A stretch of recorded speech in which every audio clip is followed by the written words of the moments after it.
Welcome to Oloto Speak YouTube channel. Thanks for watching. Please don't forget to subscribe. Lovers all over the world, ẹ káàbọ̀ sí ìkànnì Oloto Speaks lórí YouTube channel. So nǹkan tí a tún fẹ́ gbé yẹ̀wò nínú fídíò wa eléyìí ni òwe Yorùbá. Olówe mòwe Oloto mẹ́ni tó ń bá wí. So àwọn àgbà wọ́n bọ̀, wọ́n sọ̀rọ̀, wọ́n pòwe, wọ́n pàṣàmọ̀. Wọ́n ní àgbàdo inú ògò ó dàwó mọ́jú fádìrẹ. So àwọn òyìnbó wọ́n dẹ̀ bá wa express ẹ̀, wọ́n bá wa elucidate ẹ̀. Wọ́n ní maize in a bottle is forever forbidden to a fowl. This is used against an oppressor. So ìgbà tó máa ń lo òwe yìí ni tí bóyá àwọn méjì wọ́n ní kàńtà. So ẹnìkan ti wá jẹrí. So ẹnìkan ti win. Or kó jẹ́ pé in that situation ẹnìyẹn ó ti gòkè àgbà tán. So agbára ti wà lọ́wọ́ ẹ̀. So ìgbà yẹn náà máa ń lò yẹn wípé àgbàdo inú ògò ó di àwòmọ́jú fádìrẹ.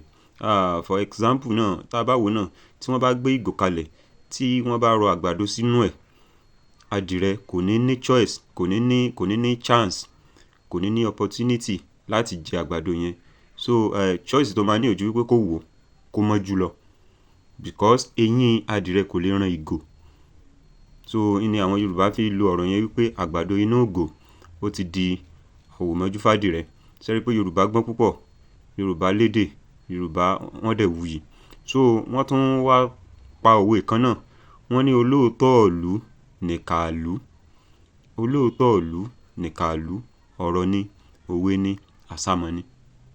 Because ẹni tó bá ń sòótọ́, wọ́n á rí gẹ́gẹ́ bí ọ̀tá. Ẹni tó bá ń sòótọ́, wọ́n á rí gẹ́gẹ́ bí ọ̀tá. Ní wọ́n fi sọ pé olóòótọ́ ìlú ni ìkà ìlú.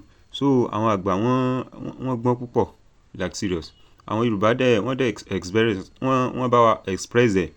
Wọ́n ní a truthful citizen is seen as the enemy of the state. Wọ́n ní when trying to prove the truth to the people, people will surely ignore him or her.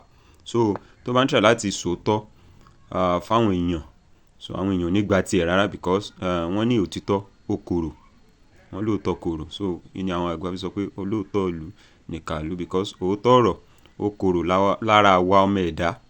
Bẹ́ẹ̀ ni, ẹ jẹ́ kí n lò bẹ́ẹ̀ pé òtítọ́ ọ̀rọ̀ ó korò. And then òtítọ́ ọ̀rọ̀ ó ṣe púpọ̀ nínú ìgbésí ayé wa tá a bá lè máa sòótọ́ ọ̀rọ̀. Bẹ́ẹ̀, because Yorùbá gbọ́n, Yorùbá wuyì, Yorùbá sì ló ní ìṣe, Yorùbá sì ló láṣà, Yorùbá sì ló lédè. So a máa kọ́ra wa ní nǹkan tó pọ̀ lórí segment yìí. So ẹ má gbàgbé láti bá wa subscribe. Olówe mòwe Oloto mẹ́ni tó ń bá wí. If this is your first time, don't forget to subscribe. Don't forget to turn on the notification. Anytime we drop a new video, so you will get notified. Thanks for watching. We love you all.